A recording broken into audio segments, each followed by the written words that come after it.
Benar. Assalamualaikum warahmatullahi wabarakatuh. Alhamdulillahirabbil alamin. Alhamdulillahilladzi anzala sakinah fi qulubil mu'minin liyazdadu imanan ma'a imanihim. Allahumma shalli wa sallim wa barik ala Muhammadin wa ala alihi wa ashabihi ajmain. Alhamdulillah Bapak Ibu sekalian, semoga Allah yang Maha mendengar, menyaksikan, mengundang para sahabat semua ke Baitullah, ke Makkah Al-Mukarramah, juga ke Masjid Nabawi, menjalankan haji yang menjadi kewajiban bagi yang mampu, atau umroh, dan mudah bagi Allah, karena segala karunia ada dalam genggaman Allah, dan apa yang Allah kehendaki mudah saja bagi Allah.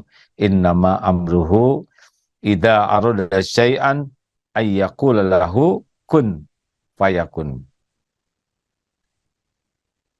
Allahumma shalli ala Sayyidina Muhammad wa ala alihi wa ashabihi ajmain. Siaran ini langsung dari Mekah Al-Mukarramah. Bapak Ibu yang baik, bahwa Allah menciptakan kita adalah wa ma khalaqtul jinna wal ins illa liya'budun. Tiadalah kuciptakan jin dan manusia kecuali untuk beribadah, mengabdi kepada Allah. Beribadah itu artinya tunduk kepada semua perintah Allah, ya, tunduk dan patuh kepada Allah, ya. Ketauhidan itu adalah beribadah hanya untuk Allah. Jadi semua aktivitas kita harus diniatkan sebagai pengabdian kita kepada Allah. Walaupun jasad kita aktif berbakti ke orang tua, eh, memuliakan dan menjaga keluarga, kita berbisnis, bekerja, usaha, kuliah, ngurus rumah tangga, semuanya bagi kita adalah harus jadi ibadah, harus jadi amal soleh, termasuk bermuamalah. Berikut ini ada hadis riwayat Imam Ahmad yang sangat penting, khususnya bagi yang mau memulai usaha, wirausaha, atau yang sudah jalan usahanya dalam skala apapun, agar tidak pernah rugi. Tidak pernah rugi dalam situasi apapun juga. Jadi dalam situasi krisis apapun, bisnis ini tidak akan rugi, usahanya tidak akan rugi. Rasulullah SAW bersabda, Arba'un, ada 4 ya, Arba'un idza kunna fik, ada 4 hal yang apabila engkau memilikinya, Arba'un idza kunna fik, fala alaika ma fataka minad fala alaika ma fataka minad dunya. Ada 4 hal yang apabila engkau telah memilikinya, maka tidak perlu cemas, risau atas dunia yang luput darimu. 4 hal ini adalah, yang pertama, sidqul hadits, jujur, benar ketika berbicara. Yang kedua, hifzul amanah, sangat memelihara, menjaga amanah. Yang ketiga, watibu tu'matin, makan yang sangat terjaga kehalalannya. Dan yang keempat, husnu kholiqah, husnu kholiqah, benar, husnu kholiqatin, akhlak yang baik. Jadi ada 4 menurut Rasulullah Shallallahu Alaihi Wasallam. Andai kata kita akan selalu dijaga oleh Allah sehingga tidak pernah rugi di dalam situasi apapun. Namanya untung tidak harus selalu identik dengan jumlah materi, ya. Jangan ukur oleh materi, karena banyak sekali jenis-jenis keuntungan yang tidak harus selalu identik dengan jumlah uang, jumlah keuntungan materi. Tapi dalam mungkin materi oleh Allah dikurangi, dibatasi, tetapi kita tetap beruntung. Yaitu 4 syaratnya. Sidqul hadis, maka bicara pastikan benar. Godaan untuk para pengusaha, pedagang adalah bicaranya dilebih-lebihkan. Banyak memuji, kemudian kadang makan bohong, dan suka ada sumpah, sumpah palsu, menyebut nama Allah, demi Allah. Nah, itu sudah berbahaya, akan rugi, walaupun mungkin uangnya dikasih oleh Allah, tapi keberkahannya akan hilang.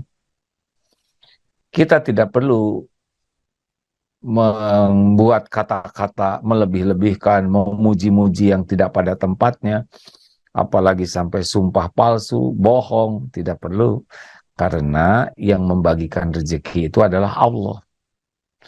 Kita bisa saja, naudzubillah ya, berbicara berlebihan.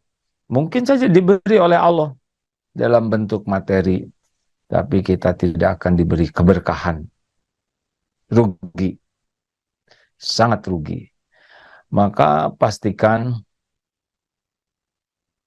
jujur. Walaupun nanti orang tidak jadi beli, kita tetap untung. Karena kita sudah untung sidqul hadis. Menjadi orang yang jujur di dalam berbicara. Benar-benar ini merupakan modal yang sangat penting bagi seorang muslim kalau mau usahanya barokah, selalu untung dalam segala keadaan, yaitu bicaranya sangat terjamin kejujurannya. Tidak ada bohong, tidak ada melebih-lebihkan, tidak ada yang mengurang-urangkan, tidak menyembunyikan, apa adanya saja. Karena yang menentukan transaksi itu adalah bukan kepiawaian kita bicara, bukan kebohongan kita. Allah yang menentukan laku atau tidaknya, dapat rezeki atau tidaknya. Kalau kita jujur, maka kita dapat keberkahannya. Kalau tidak jujur, mungkin diberi, mungkin tidak diberi oleh Allah, tapi pasti rugi. Sudah tidak diberi, kita dapat dosa. Kalaupun diberi, kita tetap dapat dosa dan tidak berkah. Yang kedua, hifzul amanah. Sangat menjaga amanah. Obrolan juga amanah, hadirin. Barang-barang amanah. Tidak boleh kita mengkhianati amanah. Waktu juga amanah. Jangan sampai waktunya kantor dipakai untuk urusan yang tidak ada kaitan dengan kantor. Urusan pribadi kita. Peralatan kantor, barang-barang kantor, kita gunakan untuk kepentingan pribadi kita, bisnis kita. Ini sudah tidak amanah. Karena waktu, barang, fasilitas itu adalah amanah. Kalau kita gunakan tidak sesuai dengan peruntukannya, berarti kita tidak amanah. Hati-hati, pelajari amanah yang kita pikul dan tunaikan dengan sebaik-baiknya. Karir dan sebagainya Allah yang mengatur. Tidak usah ambisius, tidak usah banyak dipikirkan. Asal kita jadi orang amanah, akan mengalir takdir terbaik untuk kita. Dan kalau Allah menentukan sesuatu, tidak ada yang bisa menghalangi, tidak ada yang bisa mencegah, tidak ada yang bisa menolak. Apa yang Allah tetapkan akan terjadi. Pasti terjadi. Tidak tertukar, tidak meleset, tidak terlambat, tidak terlalu cepat, semua sisi. Maka tunaikan amanah, akan mengalir bagi kita nanti takdir-takdir Allah yang terbaik. Percayalah, urusannya fokus dengan Allah Subhanahu wa Ta'ala, walaupun jasad kita bersama dengan manusia. Allah berfirman di dalam surat Ali Imran ayat 5, A'udzubillahi minasyaitonirrajim, Innallaha la yakhfa alaihi syai'un fil ardi wala fis sama. Sesungguhnya bagi Allah tidak ada yang tersembunyi, baik di bumi maupun di langit. Apapun yang kita lakukan disaksikan Allah, diketahui Allah dengan sempurna, dicatat oleh malaikat, dan pasti kembali kepada kita, baik kebaikan maupun keburukan. Pelajari, tafakuri amanah-amanah yang ada dalam bentuk apapun. Tubuh juga amanah, Mata kita amanah, keluarga amanah, ya barang-barang juga amanah dari Allah karena bukan milik kita, semuanya titipan. Jaga amanah, itulah kunci keberuntungan dalam keadaan apapun. Yang ketiga, yang tadi disampaikan adalah watibu tu'matin. Betul-betul kita makanannya sangat terpelihara dari yang tidak halal. Mengapa? Karena penting sekali. Kalau kita makan yang tidak halal, nah berarti menjalar pada diri kita keharaman. Pada daging kita, nanti pikiran kita mudah untuk berpikir haram, tubuh kita akan mudah melakukan yang haram. Nah, makan tidak halal itu bisa karena makanannya memang zatnya sudah tidak halal, sudah menjadi bagian yang diharamkan, atau barang halal tapi dipilih dengan cara yang tidak benar, jadilah haram. Walaupun duren, es krim, atau apa yang halal, tapi kalau kita mengambilnya dengan cara yang batil, maka tidak halal bagi kita. Nah, ini pun termasuk yang bisa meracuni, menggagalkan keberuntungan kita.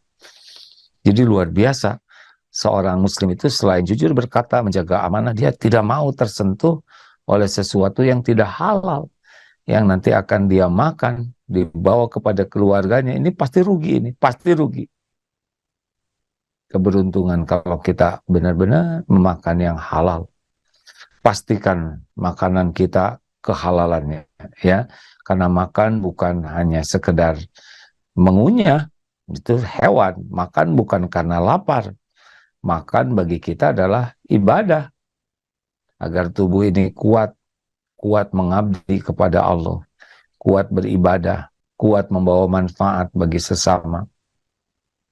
Maka pastikanlah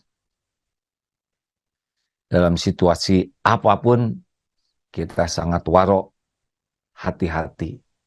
Jangan sampai tersentuh oleh yang tidak halal.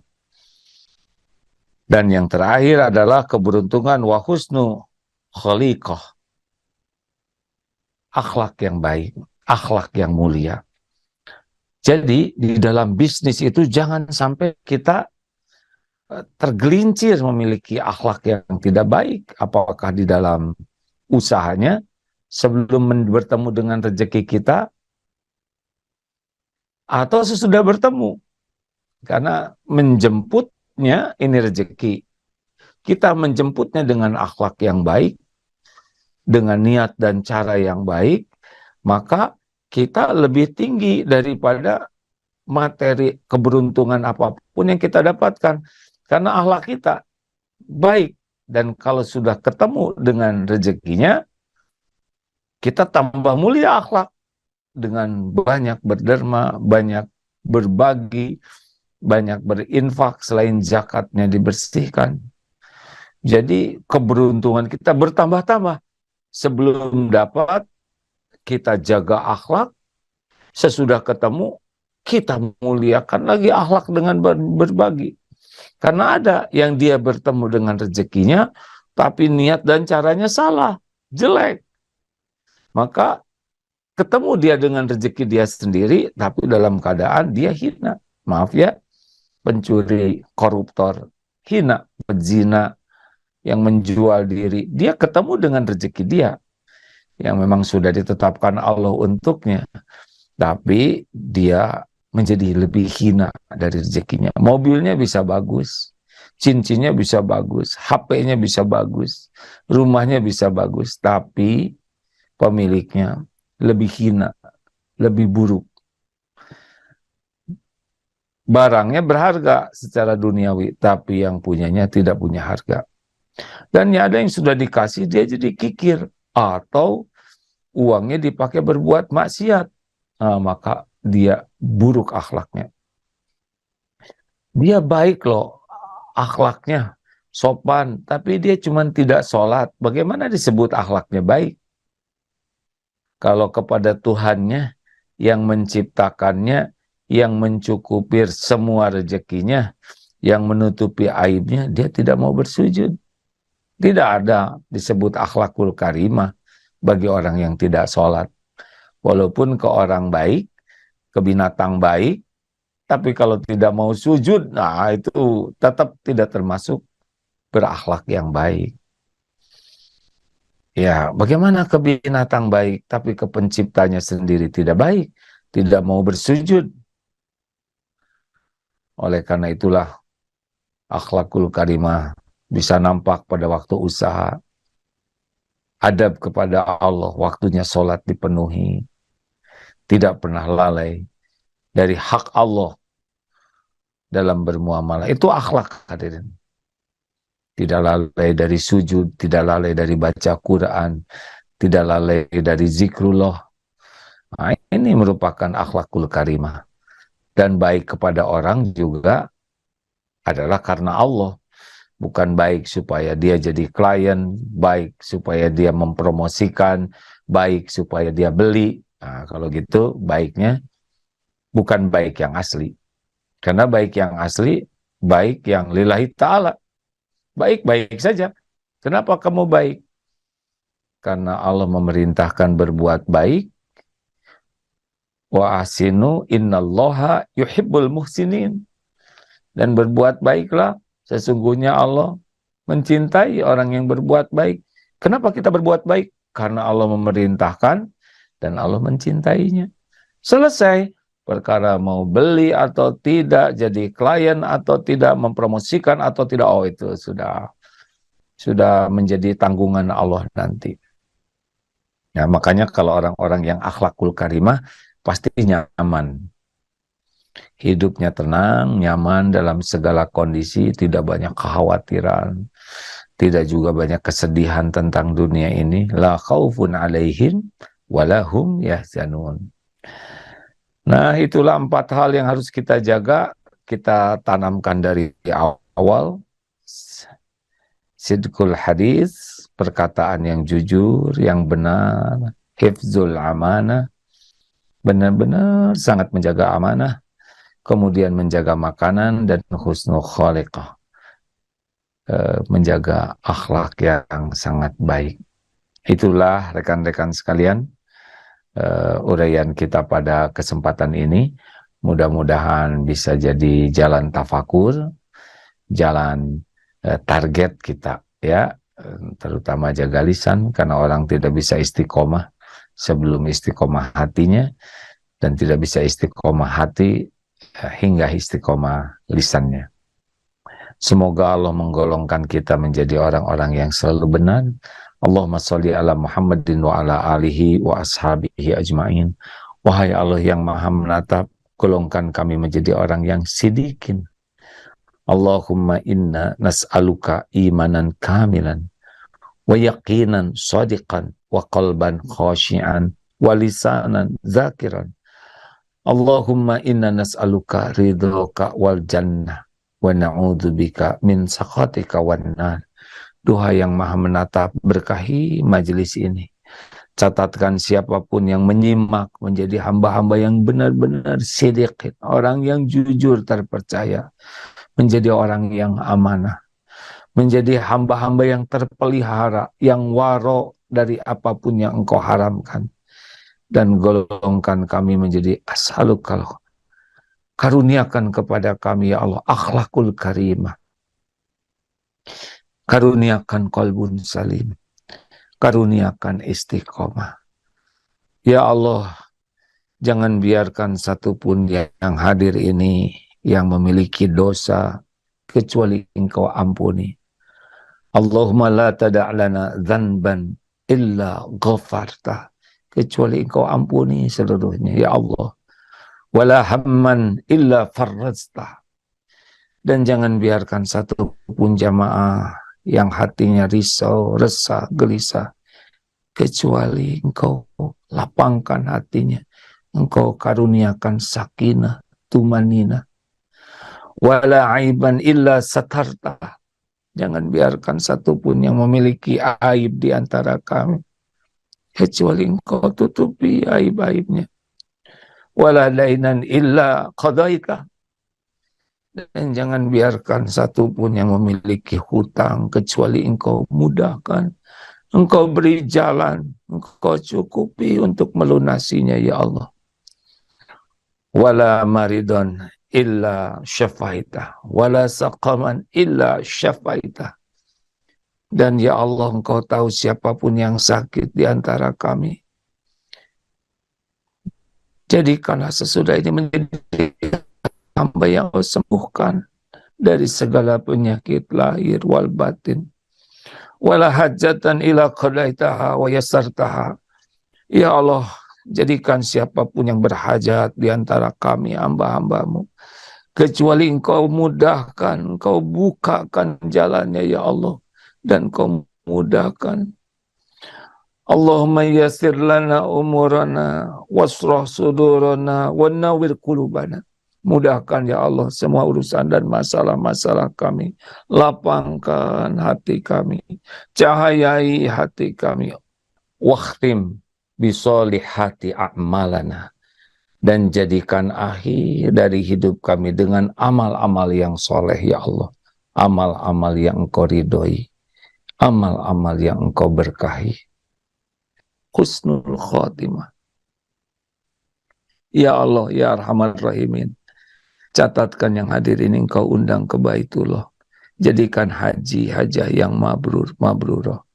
Allahumma ja'alna hajjan mabrurah wa sa'yan mashkur wa dhanban maghfur wa amalan salihan maqbul. Taqabbal minna ya Arhamar Rahimin. Sallallahu alaihi sayyidina Muhammadin wa ala alihi. Sallallahu. Terima kasih hadirin sekalian, semoga ada hikmah dan manfaatnya. Mohon maaf, subhanakallahumma bihamdik, asyhadu alla ilaha illa anta, astaghfiruka wa atubu ilaik. Assalamualaikum warahmatullahi wabarakatuh.